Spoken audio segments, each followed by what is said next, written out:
May. Last na hulog ko na po ngayong May ng elf or 3 years na po siya.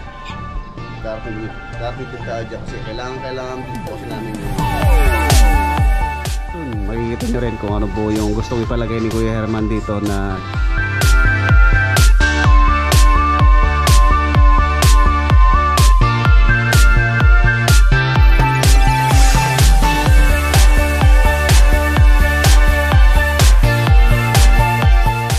details niya, if ever na gusto nyo rin magpagawa.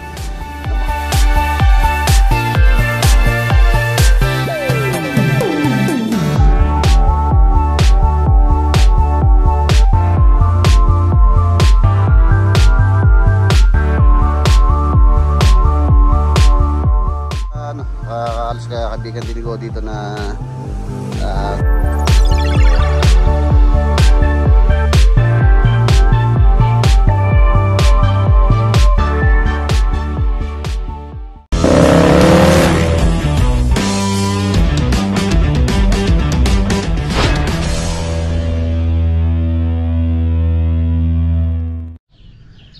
good morning, mga boss. Welcome back po muli dito po sa ating channel.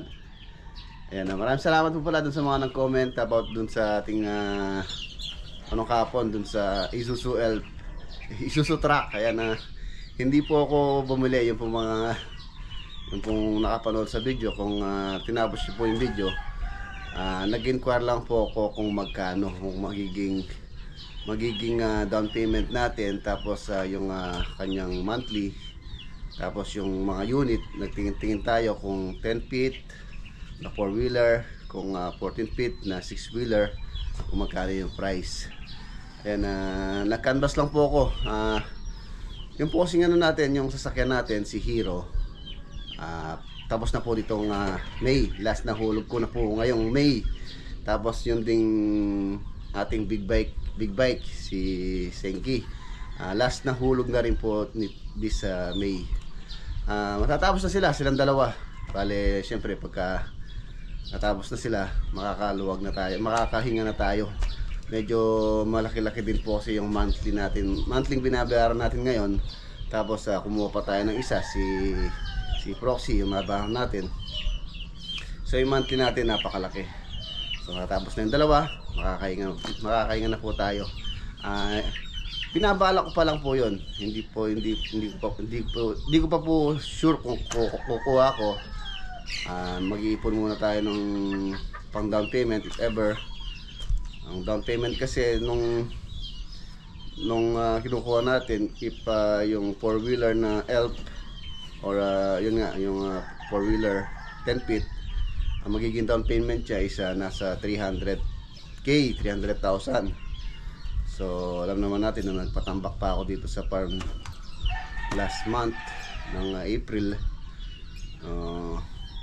Yung ating budget ayun. Mag-iipon muna tayo ng pang down.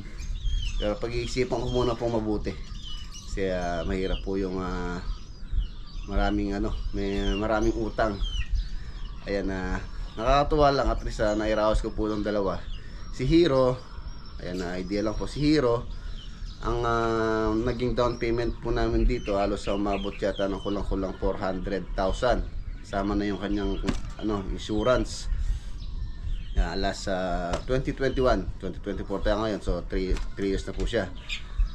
Tapos yung monthly pala niya, share ko lang sa inyo para may idea kayo kung magkano yung monthly binabayaran ko. Yung monthly niya is nasa 28,000 yata yung monthly niya. Kinuha natin siya ng 3 years. Tapos nung mag 1 year siya, so naglabas po tayo ng motor, si Senki nga, yung big bike. Yung naging down payment yata natin doon nasa 200,000 yata yung down payment natin doon. So kinuha ko lang siya ng 2 years. Yung monthly niya nasa 20,000 din may get. So 28 plus 20,000, sabi na natin almost 50,000 na yon yung monthly. Yung monthly binabayaran natin sa ating loan. Tapos yun nga, nung naglabas ulit tayo, si Nabara, ayan, maraming salamat sa BOF na handang magpautang sa atin. Si Nabara, mga boss, yung monthly nito Kung di ako nagkakamali, nasa 48,000 a monthly. 3 years po siya. Ang down payment natin dito nasa 300k din yata. So yun, napag-ipunan din natin yun, yung pinantaon natin dyan. So napakalaki po ng monthly to. Halos sa kulang-kulang ano na, nasa 100k siguro monthly. So ngayon matatapos na po itong dalawa. So makakahinga na po tayo. And hindi muna po siguro ako kukuha ngayon. Soon may tamang panahon naman na darating din tayo dyan, kasi kailangan din po kasi namin yung truck sa ating trabaho. Pero yun nga, ayoko muna siguro ngayon. Muna tayo, mag-ipon muna tayo. Ika nga, may kasabihan tayo, don't put your eggs in one basket. Ayan, kailangan natin mag-save ng mag-ipon. Saka na yung ating sakyan pagka total nakaraos nga tayo na si Hero nandyan. So may tamang panahon po dyan. Ayan, idea lang po. Ay, maraming salamat po muli dun sa mga nag-congrats na for sure hindi nyo po natapos yung video. Siguro akala nila naglabas na tayo ng sasakyan. Yan, kagabi nilinis ko to. Alas umabot na ako ng alas 10:30 na nung natapos ako dito. Ni-washing ko si Proxy. Kaya lang nung madaling araw umulan. Ayan, basa siya oh. Mapapansin nyo, malinis siya ngayon. Ayan. Tapos si Proxy si Hero. Ayan si Hero. Ano na po siya, full payment na, or tapos na siya. Nakakatuwa, niraos natin tong sakyan na to, Hero. Isa din sa ating kasama sa hanap buhay na malaki talaga yung tulong simula nang dumating siya. Ayan, talagang gamit na gamit. Ayan, Hero. Tapos yung isa natin si Senki. Tapos na rin po siya this May. So mababawasan na yung ating utang. Ito dumi niya, malikabok. Ayan, malikabok na. 2 years na po siya ngayon May. So tapos na siya. Last na hulog na lang to. Ito yung ating Aerox. Ito naman, nabili po natin to. Hindi pulugan yan, cash. Tsaka yung isang NMAX natin, yung ginagamit ni Rain, yung aking panganay na ginagamit service sa pagpasok sa eskwela. Yun, ang service ni Mrs. yun. Ito naman yung ating unang motor na ginamit, si Snipey. Ayan, siya, Sniper 150. Unang po to. Ay, pangalawa pala actually. Una ko yung Smash na na pula. Nagamit naman ng aking bunso ngayon. Service niya rin sa pagpasok sa eskwela ngayon. Inano sa kanya. Pinagamit ko sa kanya. Malapit lang naman po yung school niya. Halos kung tutusin kahit to, walking distance lang pwede. Kaya lang, alam naman natin yung mga bata ngayon, napaka-spoiled. Ayaw nang maglakad. Ayan, yan po yung ating mga mga utang na nakaraos. So pagka retiro na lang ating loan, si Proxy na lang. Yun na lang yung matitirang loan natin yan. Yan, shoutout sa BOF na handang magpautang. Ano, ito rin yung ating service ngayon. Tulad ngayon mga boss, alis pala kami with the Architect Blood. Meron kaming pupuntahan. Kung natatandaan niyo po, pinuntahan ko dito sa San Fernando. Babalikan po namin ni Architect ngayon for ocular visit with Architect. Tapos pag-usapan namin ni owner kung anong design yung gusto niya. 2 unit po kasi yon na pag-iisay namin.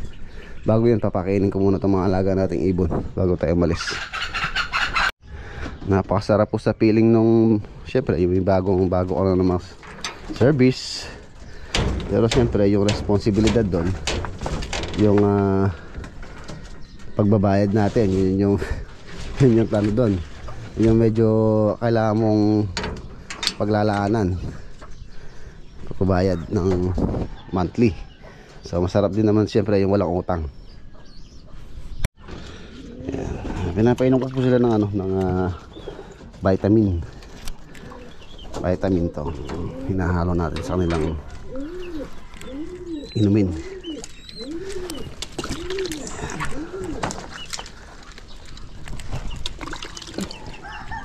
Every other day ko silang pinapainom nito para malakas yung kanilang katawan.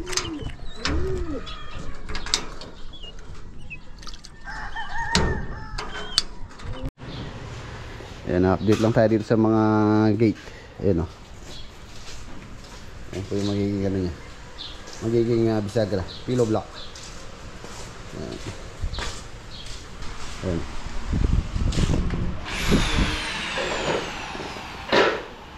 Ito natin siya bubuhusan.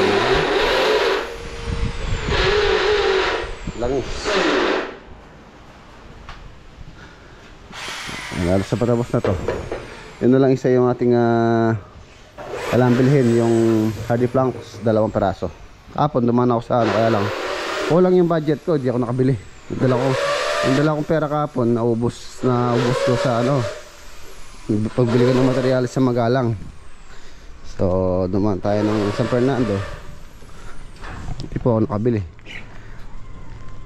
Yan, dadanin tayo dito sa sa Riot Project. Magpo-flooring sila ngayon dun sa sa bahay dun sa ground floor.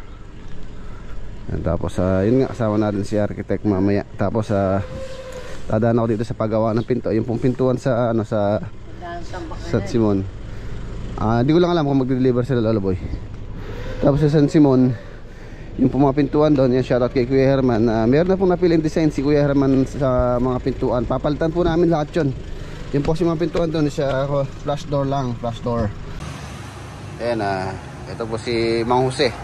Ito po yung ating bagong bagong tagagawa ng ating mga pintuan. Meron po siyang shop dito sa may highway. Ayan, yung pintuan na 120 by 240, siya po yung may gawa nun. So isa rin sa halos kaibigan din ko dito na gumagawa ng mga furniture, mga pintuan na yun. Si Tatayo. May mga door na po nila, gawa nila dito. Yung shop niya. Dito lang naman po sa sa Nicolas din naman. Mas malapit lang sa shop, sa farm.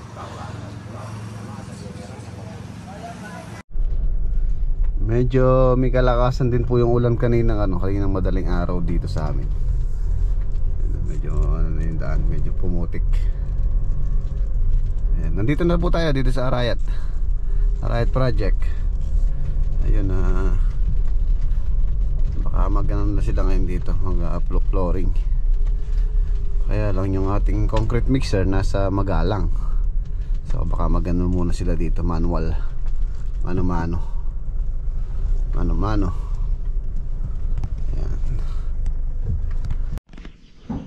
Ayan. Yun prepare na po yan. Electrical, okay. Rebarring, okay. So naka-gravel bearing na rin. So concreting na po sila dito. Malinis na dito. Tapos plastering. Concreting. Plastering na rin po itong CR, septic tank. Tapos yung pipe na lang doon bago natin isarado yan. Tapos lagyan natin siya ng pinaka access pagka if ever na mapuno na po yan. Pwede nilang ipasip-sip. Ayan. Para ma-prepare din yung flooring dito sa garahe. Ayan na po yung level niya sa one step dito. Yung tubo doon, no? Pati na yung tubo yan. Wala pa. Mahuli niyo muna yun. Oh. Halo ko na pa. Ayan, dito. Meron pa siyang asintado dito sa taas. Yung kasi mga welder natin, pinauna ko muna yung mga boss, yung pong ginagawa namin mga grills. Sana yung pinaka-slope nya. Meron siyang doon, pinaka-tintel din doon. Saan papatong yung ating mga Raptor. Ayun na rin siya. Marito yun nga, tulad sabi ko, 2 layer po yan. Tapos dito sa may harapan, marami pa pong design na ilalagay dito. Ano tayo sa harapan.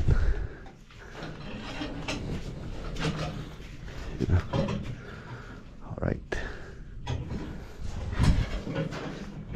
4 bedroom actually ito eh. 4 bedroom. 3 dito sa taas, isa sa ibaba dapat. Pero nga tulad ng sabi ko dati sa ating vlog, yung dito, ayan, dito dapat yung isang bedroom pa dyan.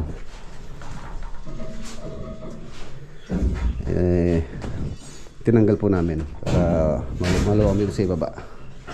Dito na lang sila maglalagay ng sopa, TV console if ever pwede. So kitchen, so dito siguro yung dining, CR, kitchen niya yan. Yung pong location na hanggang dito siya. Tapos doon yung po yung kanya ref.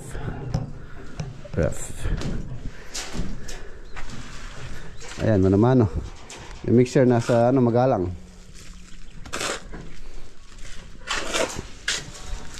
Konti lang naman po ito.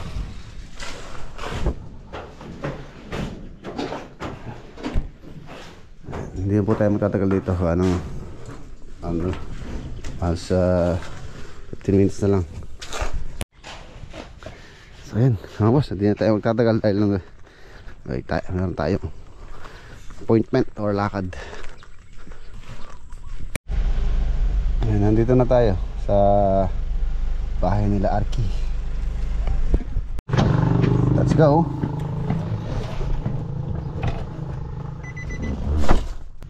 Kalinitin. Patikim niya mo yung uran. Anong oras po yung uran? Galing Aldo. Nandito na po kami dito sa location with Architect Glad. Nandito rin pala si Boss Mac, ang ano po dito namamahala. Yun o, shoutout kay RR. Ayan, kabarkada po ni kabarkada po ni Rento. Kaibigan po niya si classmate mo. Classmate ni Architect, kalasi niya nung elementary school. Ayan, kaibigan po niya si Boss Mac, yung pamangkin ng may-ari ditong mga unit na to. So ayan, pinag-uusapan po nila yung mga gagawin dito. Ayan. And 2 unit po niyan na yan, yung bungod ng subdivision yung pinaka-entrance. Don Bosco. Tabi ng Don Bosco. Don Bosco. Shoutout kay Kuya Sok. Ayan. Ayan, ang dito, ang isang concern ko lang, hindi natin alam kung pareho yung level nito. If ever na i-connect natin to, so sana naman po siya, parehas po yung floor level. For example, dun sa second floor, syempre pag nag-joint yan, at least dapat parehas yung level. If ever na mangyari yon, so baka tayo magbago tayo ng tiles, or if ever na maganda tayo, option dun,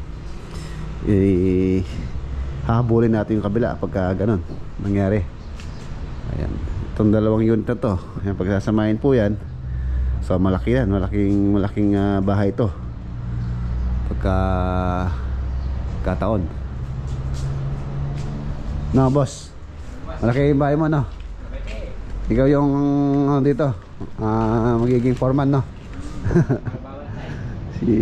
si RR. Shoutout niya ba itong batam? Alam bata.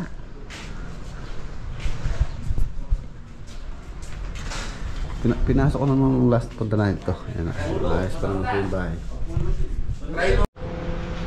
Ayan na, sinilip na po namin. Ano, biruin yung haba na yan simula doon hanggang doon magko-connect. So kalaki po yung floor plan itong bahay na to. More or less siguro sa tansya ko abot ng mga almost 300 square meter. Yan. Tapos babaguhin din po yung pinaka-design na. Hindi naman maigpit dito sa subdivision ito, pwede naman mag-ibang design.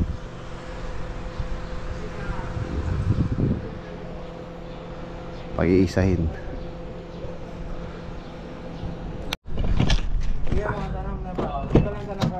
Ayan, okay na. Palamigin ko lang ito sa sakyan. Medyo mainit.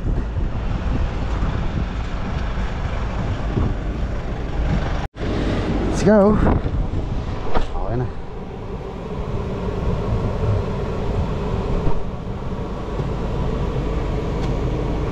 Ay!